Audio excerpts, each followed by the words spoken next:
y'all. Happy Tuesday. Happy Spoken Word Tuesday. I hope you guys days come along fine. You guys know on Tuesdays I like to bring the word. Okay, so today I'm going to be reading out of Malachi. Okay, um, I did read you guys that short earlier, and it also came out of Malachi as well, in relation to Judah and how they out here marrying all these daughters of these strange gods, making them to fall into all kind of stuff and everything, not even understanding the heavy things they going through.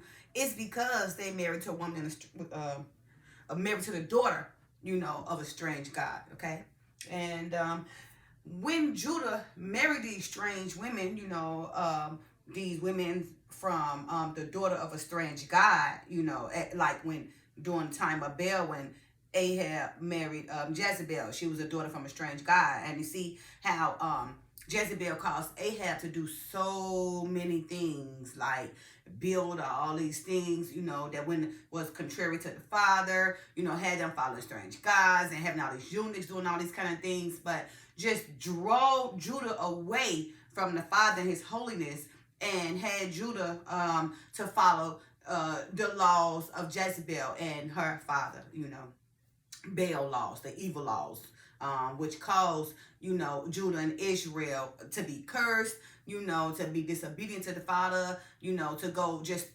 lead themselves away, from glorifying the Father and to glorifying idols, wood and stone, that can't save them or heal them or anything, okay? And that short was from Malachi again, chapter 2, verse 11, KJV version. Judah had dealt treacherously, and an abomination is committed in Israel and in Jerusalem. For Judah had profaned the holiness of the Lord, which he loved, and had married the daughter of a strange god. And this scripture, this verse can be abroad, because in fact it's talking about the daughter of a strange god, physical, like a woman, all these foreign women that's not of Judah, not of Israel, that Judah is marrying. This what refers to as a strange, the daughter of a strange god. And also, it focuses on, the idols, marrying a daughter of a strange god. The idols can be that, all the things that they're serving. Okay, instead of serving the Father, they're serving wood and stone, marrying the one of the strange god. Also, it can be representing, in relation to the Messiah. Remember, the Messiah is the bridegroom. We are like bridesmaids and all that kind of things. And instead of us marrying the Messiah and his word and his gospel, we want to go marry Baal in their word and their gospel. Okay? So like I said, Judah had married the daughter of a strange god. It's very abroad. But it mainly does focus on Judah marrying all these foreign women, other strange gods, is why Judah in the predicament we in now. Okay? All right, you guys, so I'm going to read Malachi, chapter 2, okay? KJV version. And this one, KJV version. And this chapter focuses on the priests, okay? The priests. Remember, we had a lot of priests of Judah. Judah is the one supposed to execute the laws and publish the laws, the priests. Levi is part of that too, as well. Levi, back in the ancient days, was for the priests and all that. That's what it came from. Even the service men for the Father, it came out of Levi in the ancient days. Okay, but Levi, because of the Father had took all the prophets and passes and priests into captivity. Levi right now is in the ancient, but again we're gonna be restored. We're gonna be regathered. Okay, so right now this is talking about the priests of everything. How they're condemned and everything, okay? The priests are reproved, for not keeping their covenants and everything, okay? That's the header of chapter 2. Malachi 2, KJV version. The priests are reproved for not keeping their covenants and teaching the people, okay? The Jews are condemned for dealing treacherously with one another and with the wife of the covenant, okay? Verse 1. And now, O ye priests, this commandment is for you. If ye will not hear, and if ye will not lay it to heart, to give glory unto my name, said the Lord of hosts, I will even send a curse upon you. Yeah, I have cursed them already, because ye do not lay it to heart. So you see, Judah has already cursed, right? The priests, which is part of Judah as well, they already cursed because they did not hear the commandments and led to heart, right? Like he said, even I will send a curse upon you, right? He would curse your blessings. So again, that's why Judas is going through all these trials and tribulations. We so oppressed, can't get ahead and everything. But remember, we're in the season of being gathered, or the era of time being restored and gathering. But like I said, I only remember many I called, but few I chosen. Okay, 2 out of 3 is gonna fall. 1 out of 3 is chosen. Okay. Verse 3. Behold, I will corrupt your seed and spread dung upon your faces, even the dung of your soul and feast, and one shall take you away with it. What he's saying is, he would corrupt our seed, right? We are oppressed. Everybody hate us, right? And to everybody else, our seed is corrupt. And what you guys don't understand, it's also corrupt because people know that we're not following the Father's laws and commandments. So they know we being cursed at. Don't think that the other people, the other nations don't know. The nations know exactly what's going on because it's they confederate against Israel and Jerusalem. They know because they know that Judah and Israel was not following the laws and commandments, but they was following all these idols, and that's why we cursed and being punished and being oppressed, why we got to go to our masters to get everything, or the Gentiles, right? It's just like that because of our ancient forefathers, and we're following their same footsteps. But a lot of us are lost, so we will get a chance to be awakened. Verse 4, and ye should know that I have sent this commandment unto you, that my covenant might be with Levi, said the Lord of hosts. So you see, Levi, his covenant is with Levi. Levi stands for Jacob, and Jacob was a blessed to, to the whole earth, right? So again, and ye should know that I have sent this commandment unto you, that my covenant might be with Levi, said the Lord of hosts. So he's coming back. That covenant still stands, right? So we will be restored, and the priests will be doing righteousness. Right now, this is just, punishment to the priests because of how they caused so many to stumble, doing back in the ancient days. And Levi right now is not even here. So the past, the priests we have right now is not part of what the Father is talking about right now, because they doing their own thing. They're not following the instructions on being a pastor or a preacher or anything right now. Verse 5, my covenant was with him of life and peace, and I gave them to him for the fear wherewith he feared me, and was afraid before my name. The law of truth was in his mouth, and iniquity was not found in his lips. He walked with me in peace and equity, and did turn many away from iniquity. You see, back then, yes, during that time when they was righteous to the Father, following his laws and commandments and his gospel, following that narrow path in a righteous way. The law of truth was in his mouth, was in Levi's mouth, the priest. There was no iniquity found in their lips. They walked in peace and equity, and they turned many away from iniquity. They had a lot of people come following, the Father for this, okay? Also, they feared the Father, okay? So they dealt in life, in life and peace because they feared the Father, okay? Now, verse 7, listen to this very careful. For the priest's lips should keep knowledge, and they should seek the law of his mouth, for he is the messenger of the Lord. Okay?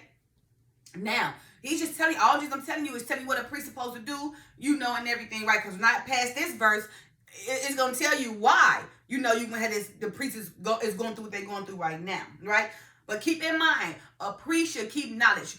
These days, they go pick one verse and go through the whole Bible. Don't know the rest of the Bible. They only know a certain Bible, certain parts that's going to make them prosperous, going to get them money, make the women come to them or the men come to them.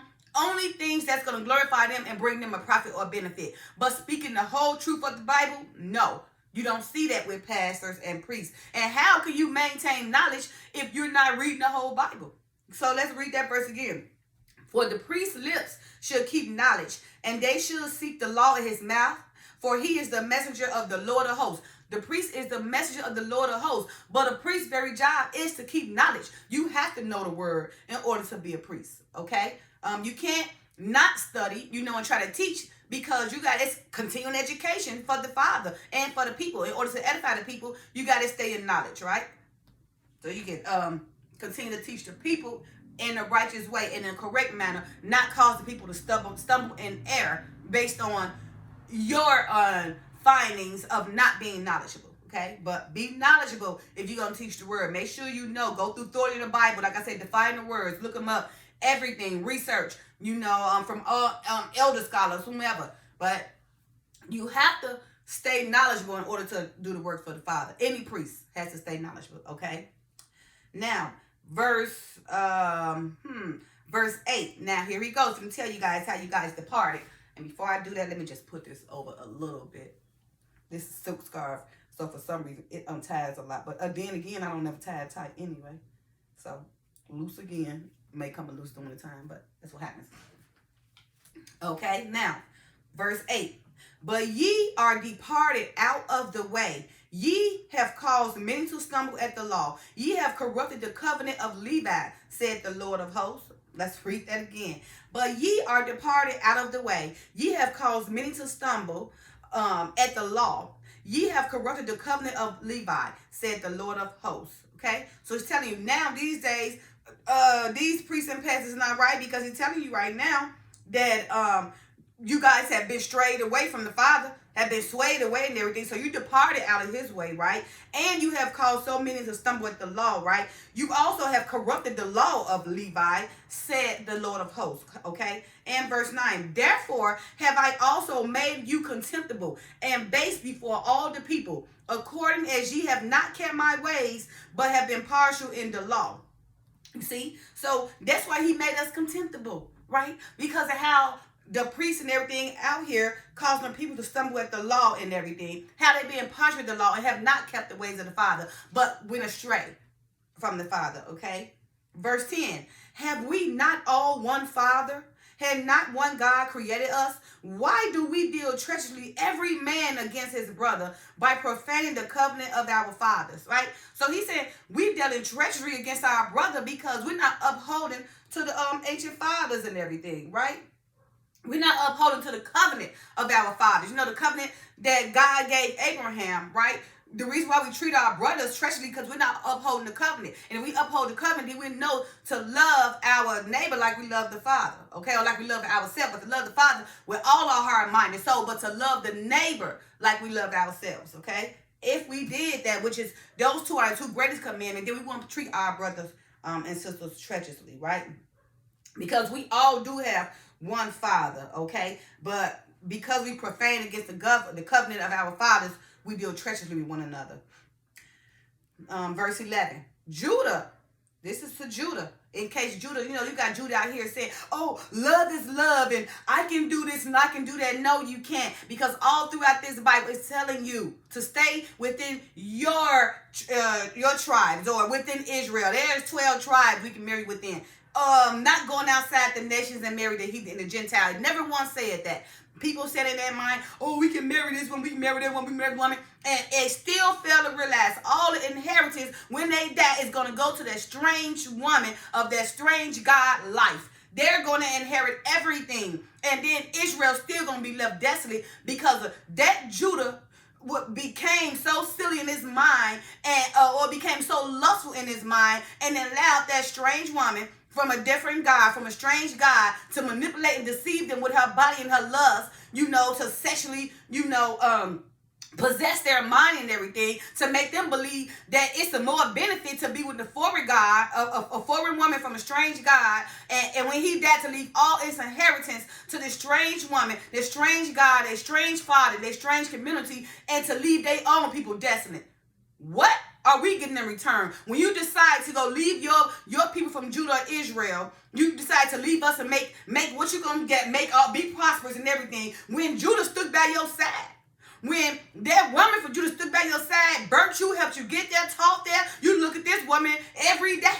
Every day you had to look from a kid and growing up. Every day you learn from this person, help you become the person you are. And as soon as you become prosperous, you look beneath Judah. You make Judah beneath you. You belittle Judah and go marry the strange God marry that woman from a strange God who's going to take everything you got in the end. And you leaving your people from Judah and Israel desolate and struggling instead of bringing your prosperity to them. Okay? That's stupid and it's foolishness. And I'm telling y'all, we need to come together and start banning these kind of people, okay? Remember, we got to come unified to be heard, Trust and believe me, we all come together and be hurt, and we ban these people and look at these people like they not worthy. They'll start thinking, and start building their own communities back again. Now, with that being said, verse 11, Judah had dealt treacherously, and an abomination is committed in Israel and in Jerusalem. For Judah had profaned the holiness of the Lord, which he loved, and had married the daughter of a strange god. And had married the daughter of a strange god. And had married the daughter of a strange god. Now, because of this, verse 12, the Lord will cut off the man that doeth this, the master and the scholar, out of the tabernacles of Jacob, and him that offereth an offering unto the Lord of hosts. So, and you see, the Father even saying, cut you off. Cut you off because you disown him. Instead of glorifying him, you want to go glorify those other gods, and marry those strange women from those strange gods or those foreign women. And because of this, don't think you getting away. Don't think you getting away, by bringing all these watered down seeds into the nation of Israel and Judah. Again, verse 12, the Lord will cut off the man that doeth this, the master and the scholar, out of the tabernacles of Jacob. You getting away from Jacob. We don't want no parts of you, because you can't build us up. We want to build you up. We want you to depart and go with your own strange gods and your own strange woman. Go ahead and do that, because we okay off. Because you see us rising. We restored right now, and we will win in the end. But you want to be a part of it. We want you to stay on that side. Don't coming back when you see how we take our place, because it's happening right now. Verse 13, and this have ye done again. Convert the altar of the Lord with tears, with weeping, and with crying out, in so much that he regarded not the offering any more, or received it with good will at your hand. Yet ye say, wherefore? Because the Lord hath been witnesses between thee and the wife of thy youth, against whom thou hast dealt treacherously. Yet is she thy companion and the wife of thy covenant. So you see how he's telling you, of the youth, how you dealt treachery with your own wife. That's why you guys can understand. That's why Moses was able to give a divorcement, because all of the people of Jerusalem and Israel just dealing treachery with the wife. Their hearts was harder. They was doing them any kind of way. So Moses had to allow them a divorcement. But remember, in the beginning, it was not so, because a man and woman was made to cling to one another, leave their mother and father, and become one. Okay. The Father said, what he brought together, let no man bring asunder. So remember, in the beginning, it was not so. Now, because of all the hardening of the hearts, Moses had to give a divorcement. Okay, but the law still stands that your wife is your wife. In other words, you can divorce her for sexual immorality. And if you divorce her to make her go marry somebody else, because of that, then you still commit adultery, right? And if she had to divorce you, or if you had divorced her because she went out and cheated and committed adultery, sexual immorality, then she can't even get married yet, because she get married. The person that married her is also committed adultery. You see? So it's just so crazy. It's just man that mix all this stuff up, and when it comes to the Father's laws, but it's not right. And what you think you're doing now, you laugh now and cry later. You're gonna get judged regardless. Okay. So we gotta be careful how we treat our better halves and our wives and our husband. Have to be careful, because that's written too. Remember, ain't none of the Son is new. Okay? Everything happened before, and it's just a repeat all over again. Verse 15. And did not he make one, yet had he the residue of the Spirit, and wherefore one? That he might seek a godly seed. Therefore take heed to your spirit, and let none deal treacherously against the wife of the youth. You see? Don't deal treacherously against your wife. You're going out there doing all kind of stuff, causing her to be stressed out, causing her to go cheat, causing her to want to hurt herself, causing her to become to cause her to have lower self-esteem because of how you're dealing with your wife. No, but you as the man supposed to be the leader, protect. You're supposed to secure her. She's supposed to know that when you come around, he got this. I ain't got to worry about nothing. But you're supposed to help relieve her sorrows. Okay, so follow this word. You got a wife. Honor your wife. You got a husband, honor your husband. Don't deal treachery with her, but honor that person, because remember, economically, that's how you guys prosper. The family is what matters, not individualism, but the family. You need your wife. You need your husband. Judah need his wife. Judah need her husband. Okay? We need one another so we can unify and build a great economy. Okay? And take over. All right? well, not just take over, but take over ours, what belongs to us, okay? And restore, okay? And gather, restore. So we can lead the world being guided by the Most High, because that's what's supposed to happen. All the nations going to follow us in the end anyway. It's only going to be a few of us, though. And again, Judah, the ones who went out there and married those strange women, you see the father say he cutting y'all off. You won't be part of Jacob anyway. Don't try to run back now. You better go repent now while you can. Okay? All right. And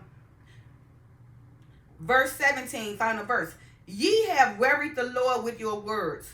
Yet ye say, wherein have we wearied him? When ye say, everyone that doeth evil is good in the sight of the Lord, and he delighted in them, or where is the God of judgment? So he just said, you trying to say, you know, why the Father trying to feel like we wearied him, right? You worry him every day, you know, and by saying that evil is good and good is evil. That's worrying the Father and everything. Then he said, where's the judgment? You know, you got to be judged, because if you feel like evil is good and good is evil, you're definitely going to get judged, right? And you delight in these ways, delight in these mindsets, you know, to make yourself believe that evil is good and good is evil. That's dealing treacheries and everything. Is worrying the Father every day. And you trying to say, why? That's why. You know why, okay? We all know why, okay? All the Father wants you to do is glorify him. Remember, you know, edify people in the right way. Don't cause them to stumble. And again, you hear this, priest. This word is for you and Judah, as you see, because you're part of it too. And if you don't get yourself together, you're going to perish. Okay, while you get a chance to repent. Come back to the Father and glorify the Father. Help build Judah. Okay, we rise and we stand, okay, as Israel, the nation. We are the apple of his eye. So why you want to go over there to somebody who not the apple of his eye and mess around with these, you know, strange daughters from strange gods? But we are the apple of the eye. We are the blessed of the earth, okay? Don't be foolish. All right, you guys. I really hope you guys, you know, this gave you guys some clarity, you know, for the priests and everything, and for Judah, okay? Because they get so offensive and everything. We try to tell them, oh, she just mad because, you know, the black women, because they going and do all that. No. It's a bigger picture on that. Let me tell you something. Sex is the last thing I could think about. You know, or how that person looking. I could think less of that. What I'm thinking about is my community, Israel. You know, how we supposed to have our royal statuses, and how we don't have a royal status because of Judah. Because the most of our men are being controlled and swayed away from us, okay? And being taught something. And then, like, I thought they were strong and masculine, but so many of them so stupid and weak until they don't even see what's going on. Don't even see that they being brought down so we cannot rise, okay? I mean, put on your thinking caps, okay? Ask the Father to use some common sense, because a lot of people, a lot of Judah are playing right. You know, the Father said he'll get us for calling them a fool or calling them rocker. But I can't say that you're ignorant.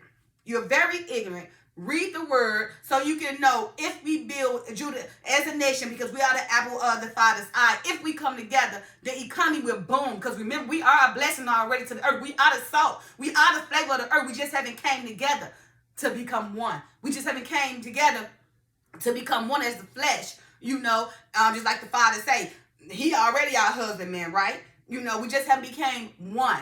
Okay, what the Father has brought together, let no man make asunder. Okay, we need to become one and stop letting people make us asunder. We have been divided, but we need to come together. Okay, Judah, I am telling you one more time, Judah, build your nation. Leave the strange women alone from them strange gods, because it's not helping you. You know it's not helping you. I know you brainwashing and everything about the lust and the pretty color and everything like that, but trust and believe me, you're not helping Israel. You're not helping the nation, okay? You're going to perish. And if you do continue to walk down that certain way, you will be removed from Jacob. And we all stand for that. All right, you guys. Don't forget to like, subscribe, share, and comment. Happy Tuesday. Bye now.